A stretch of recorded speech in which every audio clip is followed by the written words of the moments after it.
Let me start off by saying that I have no complaints, and I am not bragging, but I spent most of the last week of December sitting on an island, reading. I was grateful to the family member who made the trip possible, taking me there, and for the wonderful temperature. And I was happy that lots of people around me on the beach were reading. You used to know what they were reading, but like me, many of them were just reading their Kindles. I have no idea what they were reading. I imagine many of them were reading spy novels, maybe some fluff, maybe some higher brow material, but probably mostly fiction. Me, I like nonfiction. I went way out there for a trip. I was reading a biography of Ghandi. I have no complaints. I chose my book. I was sitting on the beach. I was reading Ghandi. And don't get me wrong, I understood the irony of reading about Ghandi while relaxing for a week at an all-inclusive resort. I must admit I felt particularly guilty at the moment when he talked about expanding his diet by adding goat's milk to the nuts and berries and whatever it was. And there I was being offered constant food and drink. Not just ironic, at that moment it really struck me as inappropriate. And yet I kept reading. Here in the setting of a synagogue, frankly, as I talk about what I was reading, I have equally always been confronted with the complexities of speaking about Ghandi within a Jewish context. He mobilized the Indian people towards independence, and together they convinced the British to withdraw from what is today India, Pakistan, and Bangladesh. Prior to that campaign, as I assume most of us know, he spoke out for the rights of Indians living in then British South Africa. Simultaneous to the Indian independence campaign, he also worked admirably for the rights of the so-called untouchables and for peace among Muslims and Hindus. Not all his campaigns, as history shows us, came out equally successful. So why the complexity of speaking from a bima about Ghandi?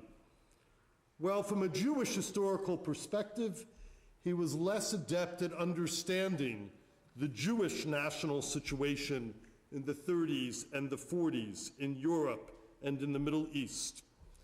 Martin Buber wrote a famous response to Ghandi in 1939 in response to Gandhi's more than one speech about how the Jews should deal with Nazi Germany and about the Jews and Palestine. In a long, articulate letter that I will not do justice to, and in other writings, Martin Buber expressed directly to the Indian leader the following: apparently you are entirely unaware of the fundamental differences existing between nations. Buber made very clear that dealing with the Nazis and the Jews was not the same as dealing with the British and the Indians, even if the Indians had valid complaints. Buber speaks to the importance of understanding context, to the importance of understanding facts and history. The great German Jewish philosopher, then safely already in a future Israel, not yet to be, sitting in Israel, Buber speaks out to his complaints to Ghandi, a man he admits he deeply respects. In fact, he begins the letter in 39 saying the only reason he's writing the letter is because of his great respect for Mahatma Gandhi. He addresses the massive gulf between their understanding of their realities and their various realities, and how it was important to understand reality. Now I get it. These two gaps I speak about are of very different natures. Me on a beach reading about Ghandi, or Buber and Ghandi talking about their situations. The different magnitudes of disconnect, I actually think, should remind us to understand that there is a presence of gaps of understanding on many different levels in our lives, and it's our role to call them out, to understand them, and to expect that others will understand them. So this week, a new Congress has taken its place in Washington, and we are reminded, if we needed to be, of the huge gaps in understanding of facts and reality and possibilities between the two parties in our country currently, certainly between the president and the majority in the House of Representatives. You don't need me to map that territory. I hope we have all been reading about it and following about it. As I said last night at Winter Nights on Park Heights, our current events discussions Thursday nights in January, that I know we have congregants in the congregation who are federal employees who are either working right now because they are considered essential, or who are not working because they are considered unessential, or because they are contract employees. Their fate may roll out even differently when the government opens back up. Last night at Winter Nights on Park Heights, we had an interesting discussion of the issues and media bias and how we understand these gaps.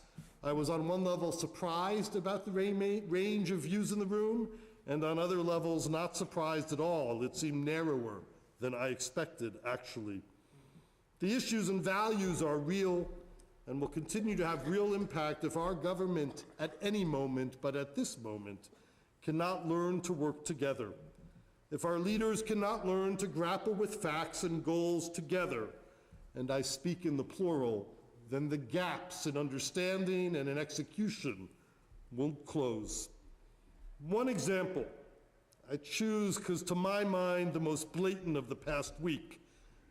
An example that the Wall Street Journal editorial board described as a notable event. This example midweek was President Trump's comments about the history of the Soviet Union, Afghanistan, and Russia. As the editorial in the Wall Street Journal continued, the Soviet Union invaded, which the journal put in italics, invaded Afghanistan with 3 divisions in December 1979 to prop up a fellow communist government. If you need a tutorial, it was a short editorial explaining some of the basic facts. This demand for a clarity of history and events under discussion is a clear call for the kind of statements we should expect and accept from those in leadership of any party at any level at any moment. People, especially leaders, need to recognize the gaps of different magnitudes and of the reality that they gathered and faced together, be it the simple ironies of Ghandi when at a resort, or the deeper, more poignant ironies and gap of Mahatma Gandhi and Martin Buber's views of the injustice they faced and what might be able to be done moving forward, or of the Republicans and Democrats or individual politicians in this country and their understanding of our reality, our goals, and our possibilities.